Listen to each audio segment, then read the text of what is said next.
Whenever there is a news story about a horrible instance with many deaths, such as a school shooting or a murderer on the loose, it is a breaking news story that everybody in that country, or even worldwide, knows about.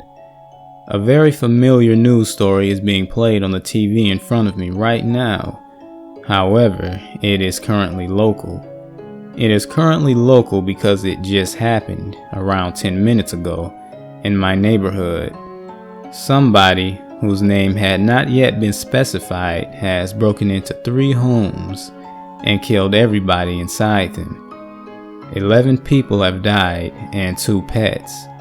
The first home was a family of 5, the parents, 2 sons, and a daughter.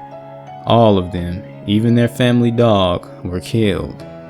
The scariest part is that the murderer never took anything from that house or any of the houses. The police have checked many times, and although they did not notice that anything was stolen, they noticed that the bathtub in that house was filled with blood. As you probably have guessed, the same incident happened with the other 2 houses, one containing a newlywed couple and their cat, the third one containing a single father and his 3 children. Normally, when I see stories like this, it does not usually bother me.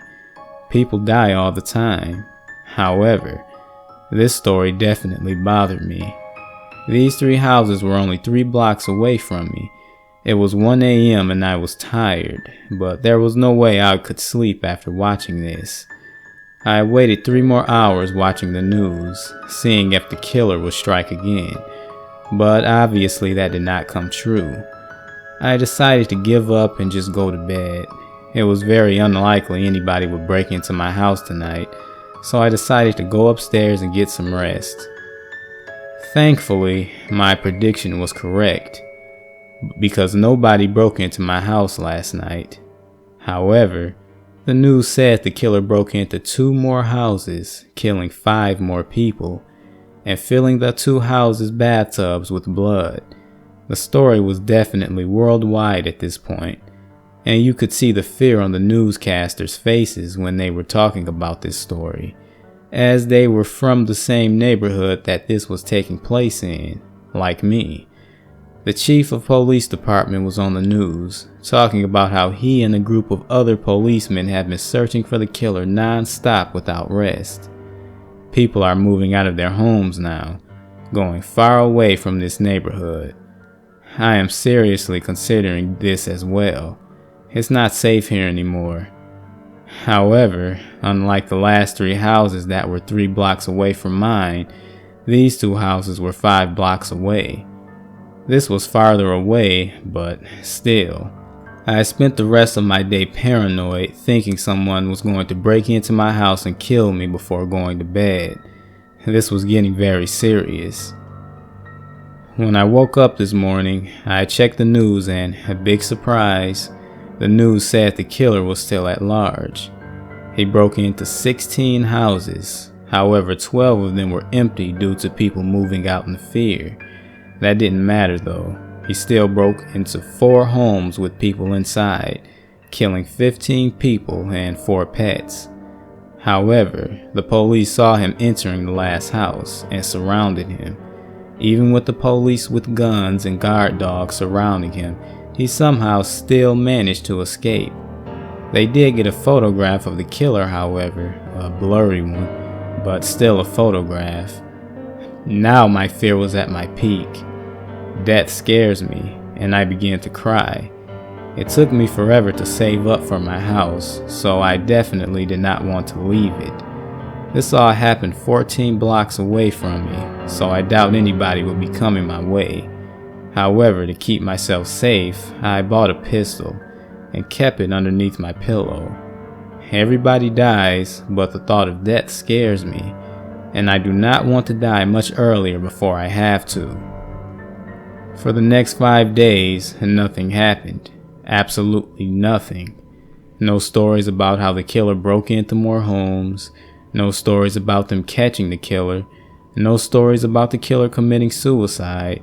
Absolutely nothing. Obviously, the police were still looking for the killer. but spent 5 whole days finding nothing. These stories about the killer were dying, so I guess that meant that it was safe for me to go outside. I guess it was always safe to go outside, during the day at least. Considering the killer only killed his victims at night, I decided to go take a walk around the park and enjoy some fresh air. The park was surprisingly empty.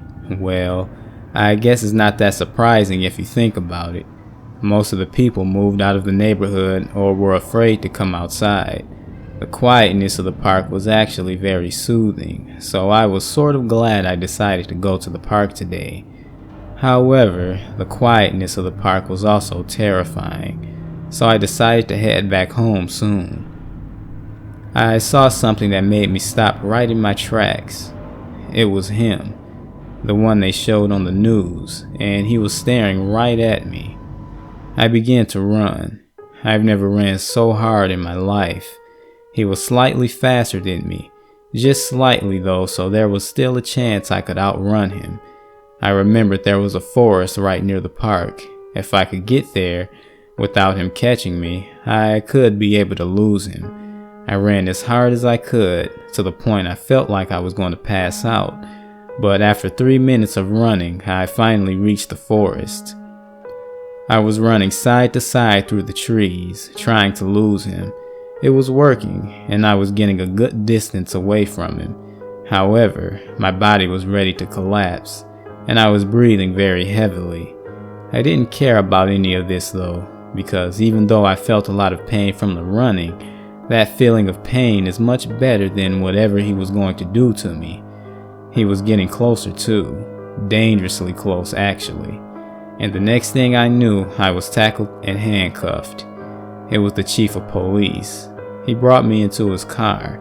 He didn't even need to tell me anything. I already knew what my punishment was. My punishment was death, and sadly, I already knew there was going to be no way around it.